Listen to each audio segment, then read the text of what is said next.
Hello दोस्तों, स्वागत है एक बार फिर आप सभी का आपके अपने यूट्यूब चैनल PS क्लासेस पर, जिस पर आज के वीडियो लेक्चर से हम शुरू कर रहे हैं कक्षा 12 विषय भौतिक विज्ञान NCERT के अध्याय 3 के अंक प्रश्नों को, जिसका नाम है विद्युत धारा। तो स्टूडेंट, ये अंक प्रश्नों का आज का पहला वीडियो लेक्चर है।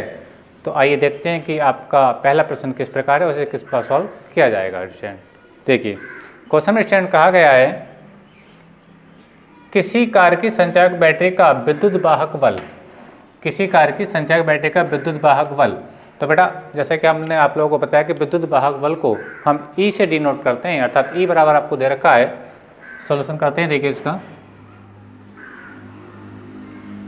ये E बराबर डिस्टेंस आपको दे रखा है 12 वोल्ट। चलिए आगे चलते हैं। यदि बैटरी का आंतरिक प्रतिरोध यानी इंटरनल रेजिस्टेंस दे रखा है आपको,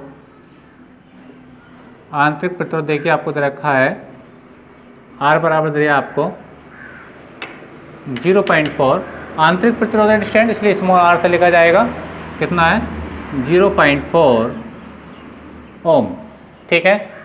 तो बैटरी से ली जाने वाली अधिकतम धारा यानी मैक्सिमम करंट का हमें मान बताना है, अर्थात हमें I का मान हमें, और अधिकतम के लिए हम मैक्स लगा देंगे, तो I मैक्स वैल्यू में बतानी स्टूडेंट। ठीक है।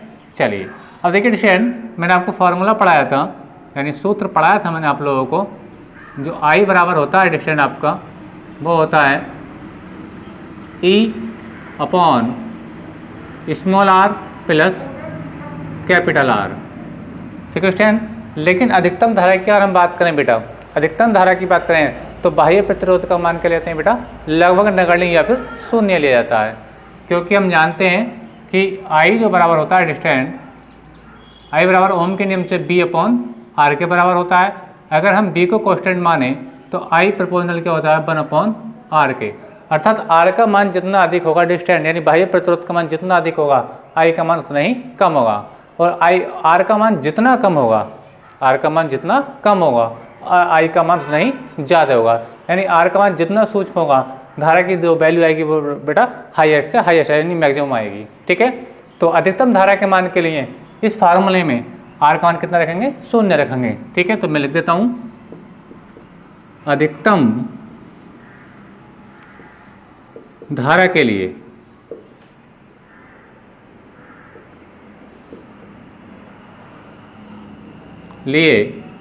जो R रहेगा कितना रहेगा? 0 रहेगा स्टूडेंट।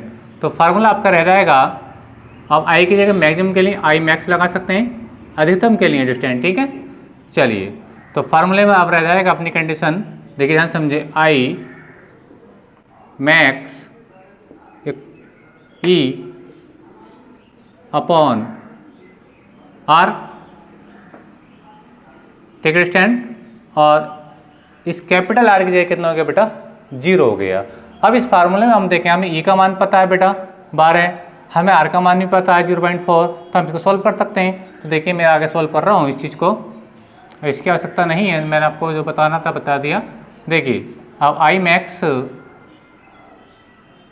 बराबर हो जाएगा डिस्टेंस, देखिए E का मान देखिए बेटा, E का मान कितना? वेरी गुड 12 वोल्ट है, यानी 12 वोल्ट।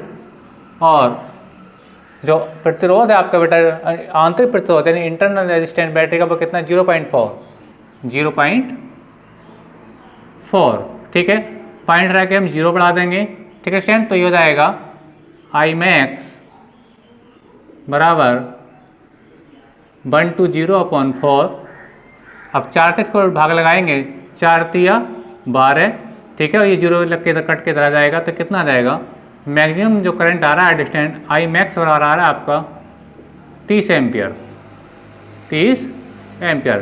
तो यही क्या आपका बेटा फाइनली आंसर है स्टूडेंट। ठीक है। तो क्वेश्चन बहुत इजी था स्टूडेंट। देखिए आपको E का मान दिया था। ठीक है स्टूडेंट। इससे कन्फ्यूजन हो जाए कि ये कभी कभी एप्सिलॉन नोट समझ लेते हैं बच्चे, जबकि ये चीज़ यही होती है। ठीक है स्टूडेंट। लेकिन NCERT वाली बुक में E को इसी टाइप से लिखा गया है। ठीक है। इससे कन्फ्यूजन हो, ये भी विद्युत वाहक बल है और ये भी विद्युत वाहक बल है। ठीक है। तो E का मान आपको दिया था, R का मान आपको दिया था, I मैक्स बताना था, हमने फार्मूला पुट किया। मैक्सिमम धारा के लिए R का मान हमने 0 लिखा, फार्मूला अपना बचा E/R, E और R की अपने वैल्यू पुट करके सोल्व कर देगा तो कितना आ गया बेटा 30 एम्पीयर आ गया स्टूडेंट। ठीक है, चलिए अब लगाते हैं अपना दूसरा क्वेश्चन। देखिए दूसरा क्वेश्चन क्या है, 10 वोल्ट विद्युत वाहक बल, 10 वोल्ट विद्युत वाहक बल। ठीक है, विद्युत वाहक बल की बात है, आप समझ गए होंगे काय का मान है, वेरी गुड, E का मान है, यानी 10 वोल्ट विद्युत वाहक बल को E से लिखा जाता है, वो कितना है 10 वोल्ट। ठीक है स्टूडेंट, अच्छा आगे चलते हैं। वाली बैटरी जिसका आंतरिक प्रतिरोध यानी इंटरनल रेजिस्टेंस कितना है, मैं इधर लिख देता हूँ, आंतरिक प्रतिरोध दिया आपका 3 ओम दिया स्टूडेंट।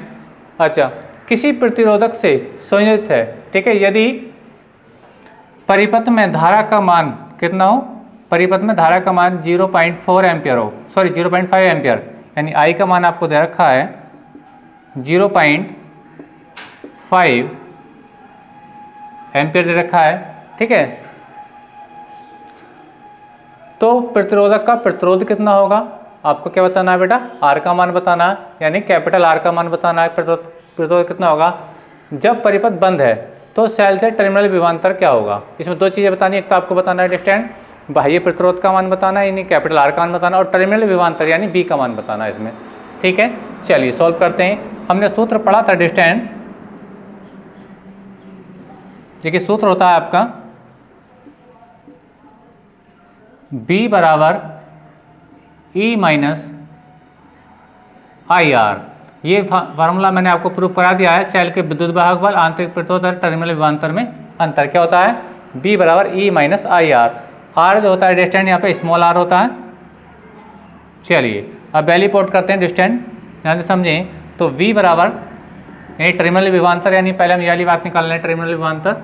ठीक है, तो E का मान आपको देखा डिस्टेंस कितना 10 माइनस फिर आपका I का मान कितना है डिस्टेंस 0.5 और फिर R का मान कितना है 3।